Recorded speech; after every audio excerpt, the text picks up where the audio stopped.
তো এই যে ভিন্ন ধর্মের অনেক লোকদের সাথে আমাদের বসতে হয়, মিশতে হয়, উঠতে হয়, ডিলিংস করতে হয়, তাদের সাথে আমাদের সম্পর্কের স্বরূপটা কেমন হবে, ধরনটা কেমন হবে, এ ব্যাপারে ইসলামের গাইডলাইনটা কি, এ ব্যাপারে আমরা কথা শুনবো।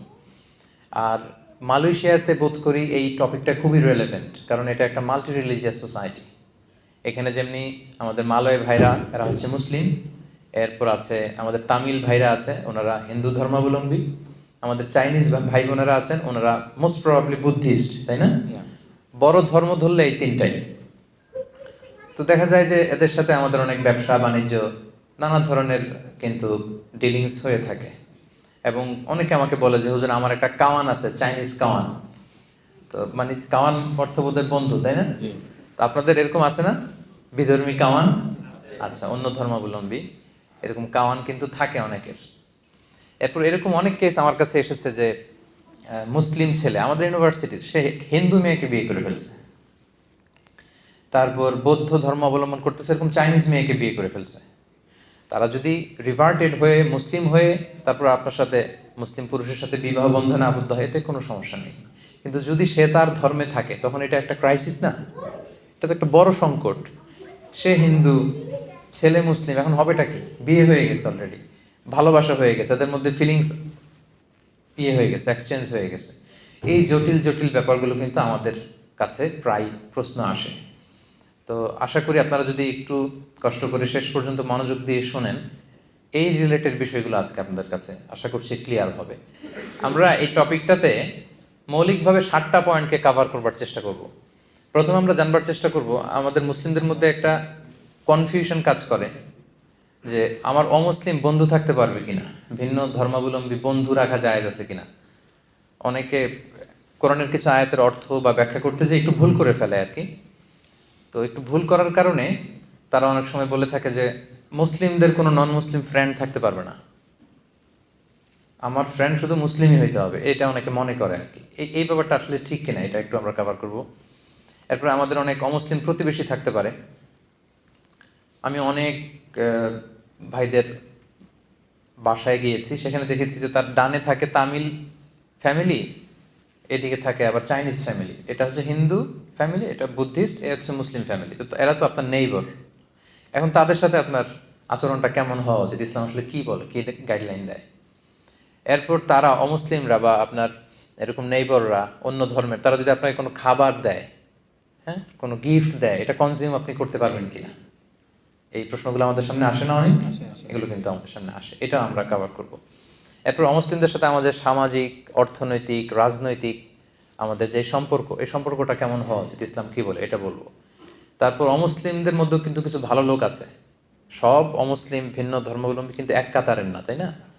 তো তাদের কোনো ভালো কাজ দেখলে এটা আমরা সুনাম করতে পারবো কিনা, তাদের কাজে স্বীকৃতি দিতে পারবো কিনা, তাদের প্রশংসা করতে পারবো কিনা, তাদেরকে রেসপেক্ট দেখানো যাবে কিনা, আমাদের ধর্মের লেজিসলেশনটা কি, এটা আমরা কভার করব। এরপর আন্তধর্মীয় সংলাপের ব্যাপারটা আমরা প্রায় শুনি, যে ইন্টারফেথ ডায়ালগ বলে, আমাদের আমিন ভাইগুলো তো খুব এক্সপার্ট। সাম্প্রদায়িক সম্প্রীতি যেটা আমরা বলি, কমিউনাল হারমোনি, এবং রিলিজিয়াস কো এক্সিস্টেন্স। মালয়েশিয়া কিন্তু it's a nice role model of religious co existence.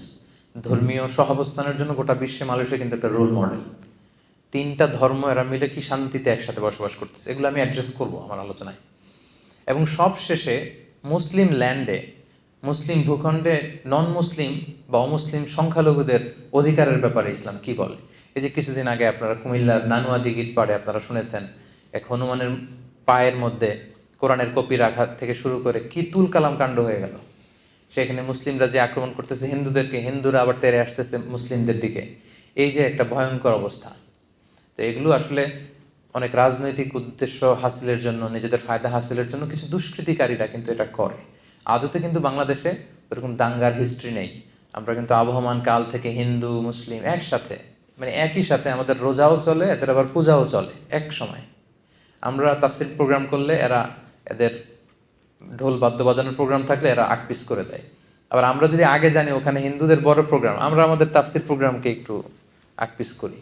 তো এই সুসম্পর্ক সম্প্রীতি কিন্তু আমাদের দেশে আছে। তো এত সুখ আবার অনেকের পছন্দ হয় না। বাংলাদেশে এত সমৃদ্ধি, এত সম্প্রীতি, ফলে কিন্তু নানা ধরনের ষড়যন্ত্রের কবলে আমাদের এই বাংলাদেশের সম্প্রীতি কিন্তু এখন হুমকির মুখে আমরা দেখতে পাচ্ছি। তো এগুলো থেকে বেরিয়ে আসার উপায় কি এবং ইসলাম আমাদেরকে কী গাইডলাইন দেয়, এই বিষয়ে আজকে আমরা কথা শুনবো। তাহলে মূল টপিক ছিল what should be our relation with the people of different faith, আর সাব টপিক কী কী থাকবে এটা আমি আপনাদের সাথে শেয়ার করলাম। পুরো বুঝতে পেরেছেন ব্যাপারটা? কি নিয়ে আলোচনা করব? বোরিং হচ্ছে না তো আপনারা? তো প্রথমে আমরা বলবো যে অমুসলিমরা আমাদের বন্ধু হতে পারবে কিনা, এই ব্যাপারটা নিয়ে কথা বলতে যাই আমাদের অনেক মুসলিম ভাই বোনেরা একটু সংশয়ে থাকেন কোরআনের কয়েকটা আয়াত নিয়ে। আয়াতগুলো কি একটু বলি। এক নম্বর হচ্ছে সূরা আলে ইমরানের 28 নম্বর আয়াতের অর্থ করতে যে একটু গুলিয়ে ফেলেন। আল্লাহ তাআলা সে আয়াতে বলছেন লা ইয়াত্তাখিযুল মুমিনুনাল কাফিরিনা আউলিয়া মিন দুনিল মুমিনিন, অর্থাৎ বিশ্বাসীরা মুমিনরা যেন মুমিন ছাড়া অন্য কাউকে, মানে কাফিরদেরকে যেন আউলিয়া হিসেবে গ্রহণ না করে। রিপিট, আমার আবারও বলছি, বিশ্বাসীরা যেন আরেক বিশ্বাসীকে ছাড়া কোনো কাফিরকে তাদের আউলিয়া না বানায়। এখন আউলিয়া মানে কি? আউলিয়ার অর্থ করতে যে অনেকে অর্থ করে বন্ধু, অনেক ট্রান্সলেশনে কি বলে বন্ধু। আসলে এই অর্থটা ভুল। মুমিন যেন মুমিন ছাড়া অন্য কাউকে বন্ধু না বানায়, কথাটা ঠিক না। তাহলে সঠিকটা কি আমরা বলবো এখনই। আরেকটা আয়াত এরকম আছে, কনফিউশনে পড়ে যায়, সূরাতুল মায়েদার 51 নম্বর আয়াত। আল্লাহ তাআলা বলছেন ইয়া আইয়ুহাল্লাযীনা আমানু লা তাত্তাখিযুল ইয়াহুদা ওয়ান নাসারা আউলিয়া, মানে ওহে বিশ্বাসীরা তোমরা ইহুদি নাসারাদেরকে তোমাদের আউলিয়া বানিও না। এটার অর্থ অনেকে করে কি বন্ধু।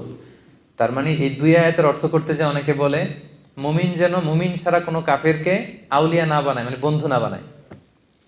আবার পরের আয়াতে ওহে বিশ্বাসীরা খবরদার ইহুদি নাসারাদেরকে তোমাদের আউলিয়া বানিও না, অর্থ কি করে বন্ধু বানিও না। এই ব্যাপারটাতে সংশয়। আসলে আউলিয়া শব্দটা হচ্ছে বহুবচন, এর এক বচন হচ্ছে ওয়ালি। আমরা বলি না ওয়ালি ওয়ালি, অলি বলি না অলি, বড় আল্লাহর অলি, এই অলি আর কি, শুদ্ধ আরবি হচ্ছে ওয়ালি। তো ওয়ালির প্লুরাল হচ্ছে আউলিয়া। ওয়ালির অনেক অর্থ, বন্ধু বা ফ্রেন্ড এটাও জন্য একটা অর্থ, আরও অনেক অর্থ আছে। এখানে আসলে পারফেক্ট অর্থ হবে যদি আপনি বলেন যে বন্ধু না বলে যদি অর্থ আপনি গার্ডিয়ান বলেন, প্রোটেক্টর বলেন, ভেরি ইন্টিমেট ক্লোজ ফ্রেন্ডশিপ বলেন, তখন অর্থটা ঠিক আছে। তার মানে সঠিক অর্থ হবে কোনো মুমিন যেন মুমিনকে বাদ দিয়ে কোনো কাফিরকে তার গার্ডিয়ান না বানায়। পার্থক্য আছে না? এক জায়গায় বলা হলো বন্ধু আর আরেক জায়গায় বলা হচ্ছে গার্ডিয়ান। সো গার্ডিয়ান যদি বলা হয় তাহলে পারফেক্ট অর্থ হয়, মানে আমরা কোনো নন মুসলিমকে আমাদের গার্ডিয়ান বানাতে পারবো না। পারবো নাকি? আমাদের গার্ডিয়ান ওরা কিভাবে হবে? হলে তো আমাদের ইমানদার যিনি আছেন, আমাদের নেতা, আমাদের প্রিয় ভাজন যিনি আমাদেরকে গাইড করে লিড দেয়, সে হবে মুমিন, হবে মুমিনের বলি, আল্লাহ রাসূল হবে মুমিনদের বলি। তো ওয়ালায়া যেটা গার্ডিয়ানশিপ, এটা হচ্ছে আ'লা মিনাস সাদাকা, বন্ধুত্বের চেয়ে এটা অনেক উপরে। কিন্তু সিম্পলি আমরা যে ভুলটা করে ফেলি, আমরা বন্ধু বলে ফেলি। কাফির আমার বন্ধু হতে পারবে না, ইহুদি নাসারা আমার বন্ধু হতে পারবে না, এটা ভুল। আসল অর্থ হবে ইহুদি নাসারা কাফির অন্য ধর্মের কেউ আমাদের গার্ডিয়ান হতে পারবে না। কথা বুঝতে পেরেছেন?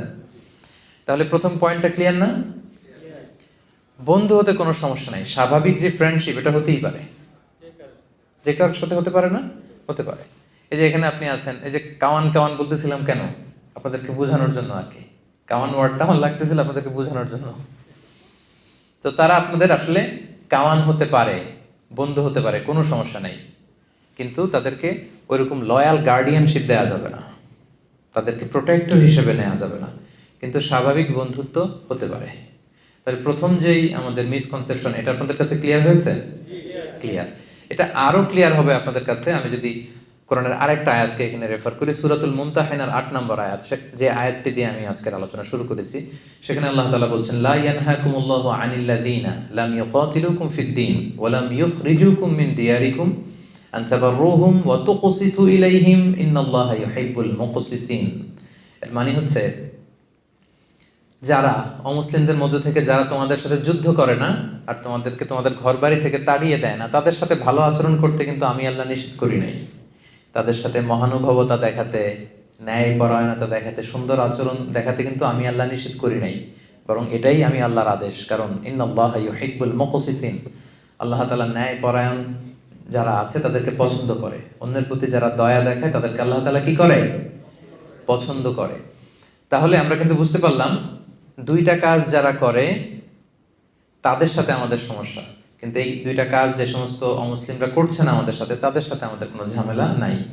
সেই দুইটা কাজ কি? এক হচ্ছে আমাদের সাথে যারা শত্রুতা দেখায় না, বিরোধ দেখায় না, যুদ্ধে লিপ্ত না, আবার আমাদেরকে আমাদের ঘর থেকে উচ্ছেদ করছে না, এলাকা ছাড়া করছে না, এরকম যদি অমুসলিম হয় তাদের সাথে আমাদের ভালোবাসা দেখাতে, মহানুভবতা দেখাতে, ন্যায় পরায়ণতা দেখাতে কোনো বাধা আছে? নাই। আচ্ছা সিম্পলি ধরেন, এই যে মালয়েশিয়াতে ভিন্ন ধর্মের হিন্দু ভাইরা, তামিলরা, তারপর বৌদ্ধ ধর্মের চাইনিজ ভাই বোনেরা, এরা কি আমাদের সাথে যুদ্ধে লিপ্ত? সবাই বলতে হবে, যুদ্ধে লিপ্ত? তামিলরা যুদ্ধে লিপ্ত? থাও ধর্ম আছে একটা, এরা কি আমাদের বিরুদ্ধে যুদ্ধে লিপ্ত? তো এদের সাথে আমাদের কি সমস্যা? এদের সাথে আমাদের ফ্রেন্ডশিপ হতে পারে, এদের সাথে আমাদের ভালো আচরণ দেখানো লাগতে পারে। আল্লাহ তাআলা পুরো স্পেকট্রামটা উল্লেখ করেছেন, দ্য এন্টায়ার স্পেকট্রাম। বীর আর কিস, বীর মানে হচ্ছে সর্বোচ্চ ভালোবাসা দেখানো, এটা প্রয়োজন আপনি দেখাতে পারেন। মা বাবার প্রতি যে আমরা সদাচরণ দেখাই, এটাকে আরবিতে বলে বিররুল ওয়ালিদাইন। আর কিস হচ্ছে সমান সমান, সে যতটুকু ভালো আচরণ করে আমি অতটুকু করব। তাহলে আল্লাহ সর্বোচ্চ থেকে সর্বনিম্ন সবটার কথা আল্লাহ বললেন। কেউ যদি তোমাদেরকে তেড়ে না আসে, ধর্মযুদ্ধে লিপ্ত না হয় তোমাদের সাথে, তোমাদেরকে ভিটেমাটি ছাড়া করতে না চায়, তাদের সাথে ভালো আচরণ করতে আমি আল্লাহর কোনো নিষেধ নাই। এই আয়াত থেকে এবার বুঝতে পারছেন না যে সুন্দর আচরণ করতে হবে এদের সাথে? আর অন্য ধর্মাবলম্বী ভাই বোনদের সাথে ভালো আচরণ করলেই না তারা ইসলামের দ্য বিউটি অফ ইসলামকে তারা দেখবে, বুঝবে। আপনি সুন্দর সুন্দর ইসলামের কথাগুলো যদি পৌঁছে দেন, মানুষের সাথে শেয়ার করেন, আপনি অবাক হবেন কিভাবে পঙ্গপালের মতো মানুষ, অন্য ধর্মের লোকের আপনার কথা শুনতে আসবে, তারা আপনাকে দেখে ইমপ্রেস হবে। কারণ you are the ambassador of Islam. আমরা প্রত্যেকে ইসলামের অ্যাম্বাসেডর। আমার কাছে সবচেয়ে বেশি ভালো লাগে যে অনেক বিধর্মী ভাইরা আমার সাথে কথা বলতে আসে, এয়ারপোর্টে, বিভিন্ন জায়গায় অনেক হিন্দু ছেলেরা দৌড়ে আসে, বলে হুজুর আপনার সাথে একটা সেলফি তুলবো। অন্যদেরকে না করলো এদেরকে আমি না করি না। আমি বলি যে হ্যাঁ তোলো, যত মনে চায় তোলো। এই তো গত পরশু বোধহয় বুকিট বিনতাং এরিয়াতে আমার একটা কাজ ছিল, হঠাৎ এক ছেলে দৌড়ে আসছে, দেখে বলতেছে হুজুর একটু গ্লাসটা নামাও। তো গ্লাস নামালাম, বলতেছে আমি কি বড়ুয়া যেন বললো, বড়ুয়া। তো বলতেছে আমি বৌদ্ধ ধর্মের, বাড়ি কোথায়? কক্সবাজার। তো কি করো? এখানে কাজ করি। তো বলে আমি বৌদ্ধ হলেও আপনার আলোচনা সব শুনি, আমি আপনার আলোচনাগুলো আমার খুব ভালো লাগে, আমি অনেক কিছু শিখতেছি। So this is the way. এইভাবেই তো ওদের কাছে পৌঁছতে হবে আমাদের। এমন তো হতে পারে সে আলোচনাগুলো শুনতে শুনতে ইসলামের সৌন্দর্য, ইসলামের এই যে ব্রড সেন্স, ইসলামের এই মাধুর্য, এগুলো দেখে একসময় সে কালেমা পড়ে কিন্তু মুসলমান হয়ে যেতে পারে না? আমাদের অনেক প্রোগ্রামে অনেক অন্য ধর্মের ভাই বোনেরা কিন্তু এসে কালেমা পড়ে মুসলমান হচ্ছে, তারা শাহাদা বাক্য পাঠ করতেছে। তো আপনি যদি ওদের সাথে কথাই না বলেন, আপনি যদি ওদেরকে শত্রু জ্ঞান করেন, তো তারা কি আপনার সাথে মিশতে পারবে? পারবে না, তো কাছেই তো আসতে পারবে না। মুসলিম হওয়া, আমাদের ইসলাম সম্পর্কে জানা তো দূরের কথা। তাহলে সম্মানিত ভাইয়ের এটা ক্লিয়ার হলো যে আসলে বন্ধুত্বে, কোনো সাধারণ বন্ধুত্বে কোনো সমস্যা নেই। এবং যারা আমাদের প্রতি হেট্রেড ছড়ায়, তারপর হিংসা ছড়ায়, আমাদের সাথে বিরোধে লিপ্ত, আমাদেরকে উৎখাত করতে চায়, এদের সাথে আমাদের রিয়াকশন ভিন্ন। কিন্তু স্বাভাবিকভাবে কোনো অন্য ধর্মের লোকদের সাথে আমাদের খারাপ আচরণের সুযোগ নেই, বরং আল্লাহ তাআলা তাদের সাথে মহানুভব হতে বলেছেন, ভালো আচরণ করতে বলেছেন। যত সর্বোচ্চ আচরণটা, আমাদের ভালো আচরণের সর্বোচ্চটা কিন্তু তাদেরকে দেখাতে বলেছেন, যাতে এগুলো দেখে তারা ইসলামের প্রতি কি হয়? আকৃষ্ট হয়। বুঝতে পেরেছেন না ব্যাপারটা? ক্লিয়ার তো না? আচ্ছা, এবারে এতক্ষণ তো দলিল দিলাম, এবার কিছু কমন সেন্স বলি। এটা কমন সেন্সও আমাদের বলে যে আমাদের যেই ন্যাচারাল লাভ, ভালোবাসা, এইটা আমরা আটকাবো কিভাবে? এটা তো আটকানোর সুযোগ নাই। সহজাত ভালোবাসা যেটা এমনি মন থেকেই আসে। দেখবেন অনেক, আমি কুমিল্লাতে থাকতে এক হিন্দু দোকান থেকে মুদির সদাই করতাম আর কি, মুদি আইটেমটা কিনতাম। অন্য মুসলিমদের ওখানে কেন যেতাম না, মানে একবার তার দোকানে যাওয়ার পরে এত ভালো আচরণ, এত তার সুন্দর ডিলিংস, আমাকে সে মুগ্ধ করেছে। তো বাধ্য হয়ে একে আর বাদ দিতে পারি নাই। বাজারে গেলেই আমি এর কাছ থেকে সদাইটা নিয়ে নিতাম। তো এই যে আমার মুগ্ধতা, তার সততা দেখে, তার নিষ্ঠা দেখে, এটার কি আমার হাত আছে? হৃদয়ের উপরে তো আমার হাত নাই। এজন্য ইসলাম সহজাত যে ভালোবাসাটা তৈরি হয় অন্যের প্রতি, এটাতে বাধা দেয় না। সিম্পলি একটা উদাহরণ দিয়ে বলি, আল্লাহ রাসূল সাল্লাল্লাহু আলাইহি ওয়াসাল্লামের চাচা আবু তালেব, উনি কি ইসলাম ধর্ম গ্রহণ করেছিলেন? জানেন আপনারা? উনি কিন্তু ইসলাম ধর্ম গ্রহণ করেনি, মুশরিক ছিলেন। কি ছিলেন? শিরকের উপরই ইন্তেকাল করেছেন। এমনকি মৃত্যুর বিছানায় আল্লাহ রাসূল সাল্লাল্লাহু আলাইহি ওয়াসাল্লাম যে বললেন, চাচা একবার শুধু বলেন আশহাদু আল্লা ইলাহা ইল্লাল্লাহ ওয়া আশহাদু আন্না মুহাম্মাদান আবদুল্লাহি ওয়া রাসূলুহু, বাকিটা আমি আল্লাহর সাথে বুঝবো, শুধু একবার এটা আপনি আমাকে বলেন। কারণ আজীবন রাসূল সাল্লাল্লাহু আলাইহি ওয়াসাল্লামকে শেল্টার দিয়েছিলেন উনি, আর্থিক shelter, financial shelter, political shelter, social shelter, মানে নিজের বাবা যেরকম সন্তানকে আগলে রাখে, রাসূল সাল্লাল্লাহু আলাইহি ওয়াসাল্লামের চাচা আবু তালেব আগলে রেখেছিলেন, কিন্তু ইসলাম ধর্ম গ্রহণ করেননি। তো রাসূল সাল্লাল্লাহু আলাইহি ওয়াসাল্লাম এই চাচাকে অনেক ভালোবাসতেন। তো রাসূল সাল্লাল্লাহু আলাইহি ওয়াসাল্লাম যে ভালোবাসতেন, এটা কি অপরাধ ছিল? কারণ এটা সহজাত ভালোবাসা, এটা এমনিতেই চলে আসে। উনি মুশরিক ছিলেন, কিন্তু রাসূল সাল্লাল্লাহু আলাইহি ওয়াসাল্লাম অত্যন্ত ভালোবাসতেন। রাসূল সাল্লাল্লাহু আলাইহি ওয়াসাল্লামের প্রথম বিয়েটা আম্মা জান খাদিজাতুল কুবরা রাদিয়াল্লাহু তাআলা আনহার সাথে উনি নিজে পড়িয়েছেন, উনি নিজে খুতবা দিয়েছেন। বিয়ের মোহরানাটা নিজ পকেট থেকে আদায় করে দিয়েছেন। সুবহানাল্লাহি ওয়া বিহামদিহি। তো তাহলে আমরা কমন সেন্সে বুঝি যে সহজাত ভালোবাসা, ভালো লাগা, এটাতে কোনো দোষ নাই। যেমন আপনার ক্লাসমেট থাকতে পারে, হিন্দু ক্লাসমেট, যারা চাকরি করেন, কলিগ থাকতে পারে, বৌদ্ধ কলিগ থাকতে পারে না? তো সে বৌদ্ধ, সে হিন্দু বিদায় কি আপনি আর চোখে তাকাবেন তার দিকে? সেও তো মানুষ, সেও কি মানুষ। সবার বাবা মা আদতে কিন্তু একজন, আদম আর হাওয়া। ঘুরে ফিরে কিন্তু আমরা ওই বড় বিগ ফ্যামিলির part of the big family, কি বলেন? সেই জন্য ইসলাম সহজাত ভালোবাসাকে নিষেধ করে না, যেটা এমনি একটা মুগ্ধতা কাজ করে, কারো সততা, কারো নিষ্ঠা দেখে তার প্রতি একটা ভালো লাগা, বন্ধুত্ব হতে পারে। বন্ধুত্বে কোনো সমস্যা নেই। সমস্যা হচ্ছে গার্ডিয়ান বানানো যাবে না। আমার সব কিছু আমি এর হাতে ছেড়ে দিলাম, উনি আমার যেটা বলে ওইটাই আমি করি না, এটা করতে নিষেধ করেছেন। আউলিয়া বলতে ওইটাকে নিষেধ করেছেন। আরেকটা প্রমাণ হচ্ছে অমুসলিমদের প্রতি সহজাত ভালোবাসা যদি বৈধ না হতো, তাহলে আহলে কিতাবদেরকে বিয়ে করার বৈধতা ইসলামে থাকতো না। ইসলামে একটা বিধান আছে যেটা আমরা অনেকে জানি না। আহলে কিতাব যে মেয়েরা আছে, অর্থাৎ ইহুদি নাসারাদের মধ্য থেকে যারা আহলে কিতাব, প্রকৃত আহলে কিতাব, ওই মেয়েদেরকে কিন্তু মুসলিম পুরুষরা বিয়ে করতে পারে উইথ সার্টেন কন্ডিশন। তো যাকে আমি বিয়ে করব সে আমার ধর্মের না, সে আহলে কিতাব, অন্য কিতাব মানে, ওল্ড টেস্টামেন্ট মানে, নিউ টেস্টামেন্ট মানে, অন্য ধর্মের। তো তাকে বিয়ে করলে তো তাকে আমার ভালোবাসতে হবে, কি বলেন? যাকে আমি বিয়ে করব, এক ঘরের নিচে থাকবো, একসাথে থাকবো, তার সাথে আমার ভালোবাসার ব্যাপারটা আসবে না? তো তাহলে দেখেন যে স্বাভাবিক ভালোবাসা যদি অবৈধ হতো, তাহলে আহলে কিতাবদের যে নারীদের সাথে মুসলিম পুরুষদের বিয়ের বৈধতা উইথ সার্টেন কন্ডিশন, এটা কিন্তু হতো না। এক্ষেত্রে অনেক কন্ডিশন আছে। আল্লাহ তাআলা বলছেন ওয়াল মুহসানাতু মিনাল মুমিনাত ওয়াল মুহসানাতু মিনাল্লাযিনা উতুল কিতাব। ওখানে প্রাইমারি 3টা কন্ডিশন আয়াত থেকেই বোঝা যায়। এক হচ্ছে যে আল মুহসানাত মিনাল্লাযিনা উতুল কিতাব, তারা সচ্চরিত্রা নারী হতে হবে, মানে তারা ভার্জিন হতে হবে, তাদের চরিত্র তারা নষ্ট করে ফেলেছে, এরকম ইহুদি খ্রিস্টান নারীকে মুসলিম পুরুষ বিয়ে করতে পারবে না। এরপর মিনাল্লাযিনা উতুল কিতাব, প্রকৃত আহলে কিতাব হতে হবে, মানে কিতাবের প্রতি বিশ্বাস থাকতে হবে। আয়াত থেকে যেটা বোঝা যায়, তাদের যে প্রকৃত অরিজিনাল বুক, যেখানে মুসা আলাইহিস সালামের কথা সংরক্ষিত আছে, ঈসা আলাইহিস সালামের কথা, এটা তাদেরকে মানতে হবে। তারপরে হচ্ছে মুসলিম দেশে হতে হবে এই বিয়েটা, অমুসলিম দেশে হলে চলবে না, ইবনে আব্বাস রাদিয়াল্লাহু তাআলা আনহুর মতে।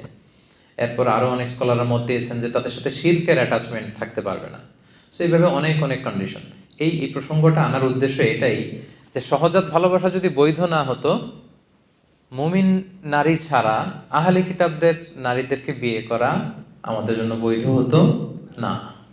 তো তাহলে আমরা বুঝতে পারলাম আলোচনার এই পর্যায়ে এসে এতটুকু ক্লিয়ার, স্বাভাবিক ফ্রেন্ডশিপে কোনো সমস্যা নাই। সমস্যা হচ্ছে গার্ডিয়ানশিপ বানানো যাবে না। ক্লিয়ার হয়েছেন সবাই? এবার আমরা যে প্রসঙ্গটা বলবো সেটা হচ্ছে আমাদের অনেকের অমুসলিম প্রতিবেশী থাকে। অমুসলিম প্রতিবেশী যদি হয়, তাদের সাথে ডিলিংস কেমন হবে? অমুসলিম আত্মীয় থাকে, তাদের সাথে কেমন হবে? অমুসলিম আত্মীয় কিন্তু হয়, কিভাবে হয়?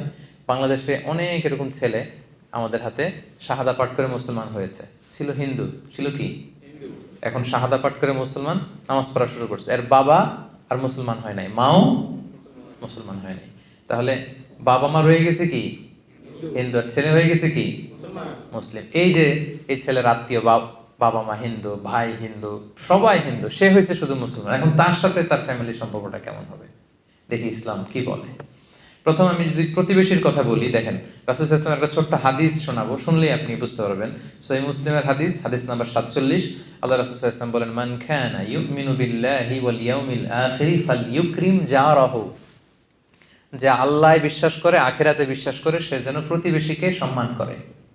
কাকে সম্মান করে? প্রতিবেশীকে। নাকি বলছে মুসলিম প্রতিবেশীকে? ধার্মিক প্রতিবেশী, দাড়িওয়ালা প্রতিবেশী, নামাজি প্রতিবেশী, আল্লাহওয়ালা প্রতিবেশী না। In general your neighbour, if you believe in God and the hereafter, you are supposed to respect your neighbor. আল্লাহ বিশ্বাস করেন, আখিরাতে বিশ্বাস করেন, তো আপনি আপনার প্রতিবেশীকে সম্মান করতে হবে। এখানে ধার্মিক মুসলিম প্রতিবেশী না, যে কেউ হতে পারে, প্রতিবেশী হলেই চলবে, তাকে কিন্তু আপনার রেসপেক্ট করতে হবে। শর্তটা কি দেখছেন, যে আল্লাহরে মানে আর আখিরাতে মানে, সেজন্য এটা করে। আর এটা না করলে বোঝা যাবে আল্লাহর মানাতেও ঝামেলা আছে, আখিরাত মানাতেও ঝামেলা আছে, ভয়ঙ্কর কিন্তু কন্ডিশনটা। তাহলে এটা দিয়ে বুঝলেন প্রতিবেশীটা ইন জেনারেল, যে কেউ হোক প্রতিবেশী। এবার যদি দেখি আত্মীয়তার বন্ধনের ব্যাপারে, একই টেক্সটে আল্লাহ রাসূল সাল্লাল্লাহু আলাইহি ওয়াসাল্লাম বললেন, সহিহ বুখারীর হাদিস নাম্বার 6138, মান কানা ইউমিনু বিল্লাহি ওয়াল ইয়াউমিল আখিরি ফালইয়াসিল রাহিমাহ, যে আল্লাহ বিশ্বাস করে আর আখিরাতে বিশ্বাস করে সে যেন আত্মীয়তার বন্ধনকে অটুট রাখে। নাকি বলছে সে তার মুসলিম আত্মীয় যারা আছে তাদের সাথে যেন বন্ধন অটুট রাখে, এরকম বলছে? হ্যাঁ, মুসলিম, নামাজি, ধার্মিক, এগুলো আছে আত্মীয়। মা হিন্দু, বাবা হিন্দু, আমি হয়েছি মুসলিম, আমাদের আত্মীয়তার সম্পর্ক কাট আপ হয়ে গেছে নাকি? কথা বলেন না, কাট আপ হয়ে যায়নি। এটা কিভাবে সম্ভব? আমার বাবা, আমার মা, এই সম্পর্ক তো আজীবনের সম্পর্ক। হিন্দু হোক, বৌদ্ধ হোক, অন্য ধর্মের হোক, তারা কিন্তু আমার আত্মীয়। তাহলে দেখেন, এই যে প্রতিবেশী এবং আত্মীয়ের সাথে সুসম্পর্কের ব্যাপারে ধার্মিকতা, ইসলাম, এটা সেটা বলে পার্থক্য করা হয়নি। যেই প্রতিবেশী হোক, সেই প্রতিবেশীর হক কিন্তু আপনাকে আদায় করতে হবে। প্রতিবেশীর হক কি, এটা বিস্তর আলোচনা, এটা নিয়ে এক লম্বা আলোচনা হতে পারে। রাসূল সাল্লাল্লাহু আলাইহি ওয়াসাল্লাম বলেছেন, তার যেন কষ্ট না হয়, তাকে দেখতে যাবা, তাকে ভিজিট করতে যাবা, এমনভাবে তোমার ঘর উঁচু করো না যে বাতাস আটকে যায়, সে আর বাতাস পায় না, এমনভাবে গাছ লাগিও না সূর্যের আলো তার ওখানে যায় না, তুমি সব নিয়ে নিচ্ছ। মানে এত এত প্রতিবেশীর ব্যাপারে বলতেছিলেন, সাহাবারা ভাবতেছিলেন, আমরা ভাবতেছিলাম হয়তো কিছুদিন পরে এমন আয়াত আসবে বা বিধান আসবে যে প্রতিবেশীদেরকে উত্তরাধিকার বানিয়ে দেওয়া হবে। মানে সাহাবারা ভয় পাচ্ছিলেন নাকি রাসূল এখন বলে যে ছেলে মেয়েদেরকে যেমনি সম্পদ দেওয়া লাগে, বাড়ির দুই দিকে যারা থাকবে এগুলো সম্পদও দেওয়া লাগবে। এইটাই শুধু বাকি ছিল। সুবহানাল্লাহ ওয়া বিহামদিহি। শান্তির কি পয়গাম নিয়ে এসেছে ইসলাম। দেখেন আপনি, ইসলামের প্রত্যেকটা বিধান এতটা মানবিক, এতটা সুন্দর। সে হচ্ছে হিন্দু ধর্মের, এ বৌদ্ধ ধর্মের, কিন্তু যেই ধর্মেরই হোক, ইসলাম বলে তার খোঁজখবর নাও। সে বিপদে বললে তাকে সাহায্য করো, সে অসুস্থ হলে ভিজিট করো, you should visit the sick. সে হিন্দু হোক, বৌদ্ধ হোক, যে ধর্মের হোক। রাসূল সাল্লাল্লাহু আলাইহি ওয়াসাল্লাম অনেক ইহুদির বাসায় যে অসুস্থ হলে তাদেরকে দেখে আসতেন। সুবহানাল্লাহ, কি নবী ছিলেন তিনি। আমি ছোট্ট একটা ঘটনা আপনাদেরকে শোনাই। সহিহ বুখারীর হাদিস নম্বর 1356। রাসূল সাল্লাল্লাহু আলাইহি ওয়াসাল্লামের একজন ইহুদি কর্মচারী ছিল, ছোট্ট বয়সে ছোট। কোন ধর্মের সে? সবাই বলেন কোন ধর্মের? ইহুদি কর্মচারী, ছোট বয়সে ছোট।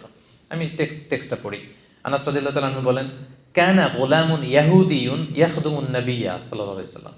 একটা ছোট্ট ইহুদি ছেলে ছিল, রাসূল সাল্লাল্লাহু আলাইহি ওয়াসাল্লামের কর্মচারী হিসেবে কাজ করত। ফামারিদা, হঠাৎ এই ছেলে অসুস্থ হয়ে গেল। আপনারা জানেন যে রাসূল সাল্লাল্লাহু আলাইহি ওয়াসাল্লাম যখন মক্কা থেকে মদিনায় গেলেন, ওইটাও মালয়েশিয়ার মতো এরকম মাল্টি রিলিজিয়াস সোসাইটি ছিল। ইহুদিদের 3 গোত্র, আবার আউস খাজরাজের কিছু মুশরিক এখনো মুসলিম হয় নাই, আর মুহাজির যারা আসছেন মক্কা থেকে, রাসূল সহ যারা আসছেন সবাই তো মুমিন।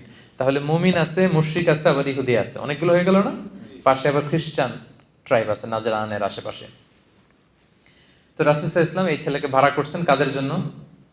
হঠাৎ দেখে আসে না একদিন, ফামারিদা, অসুস্থ হয়ে গেল। ফাআতাহু নবী সাল্লাল্লাহু আলাইহি ওয়াসাল্লাম ইয়াউদু, রাসূল সাল্লাল্লাহু আলাইহি ওয়াসাল্লাম তাকে ভিজিট করতে গেলেন। সুবহানাল্লাহ, আসে না কেন? কিছু লোক বলতেছে এই ছেলেটা তো অসুস্থ, রাসূল সাল্লাল্লাহু আলাইহি ওয়াসাল্লাম এবার ওকে দেখতে গেলেন। কার বাড়িতে? ইহুদির বাড়িতে। কথা বলেন, কার বাড়িতে? ইহুদির বাড়িতে। রাসূল সাল্লাল্লাহু আলাইহি ওয়াসাল্লামকে দেখে ওই ছেলের বাবা তো অবাক, উনি তো ইহুদি, কি রে, মুহাম্মদ সাল্লাল্লাহু আলাইহি ওয়াসাল্লাম দ্য লাস্ট মেসেঞ্জার, সে চলে আসছে, আমার বাসার ভিতরে ঢুকে যাচ্ছে। এসে উনি পারমিশন নিয়ে রাসূল সাল্লাল্লাহু আলাইহি ওয়াসাল্লাম ঢুকেই গেলেন ঘরের ভিতরে।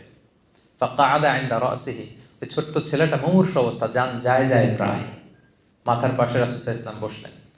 ছেলেটা তাকিয়ে আছে রাসূল সাল্লাল্লাহু আলাইহি ওয়াসাল্লামের দিকে, বাবা দাঁড়িয়ে আছে। রাসূল সাল্লাল্লাহু আলাইহি ওয়াসাল্লাম তাকে বললেন, আসলিম, ইসলাম ধর্ম গ্রহণ করো। এবার ছোট্ট ছেলে হঠাৎ শকড, যে আমাকে বলতেছে ইসলাম ধর্ম গ্রহণ করতে, কি করব? তো সে দাঁড়িয়ে থাকা বাবার চেহারার দিকে তাকালো। ফানাযারা ইলা ওয়াজহি আবি, দেখি আব্বা কি বলে। আব্বা কি বলে দেখি।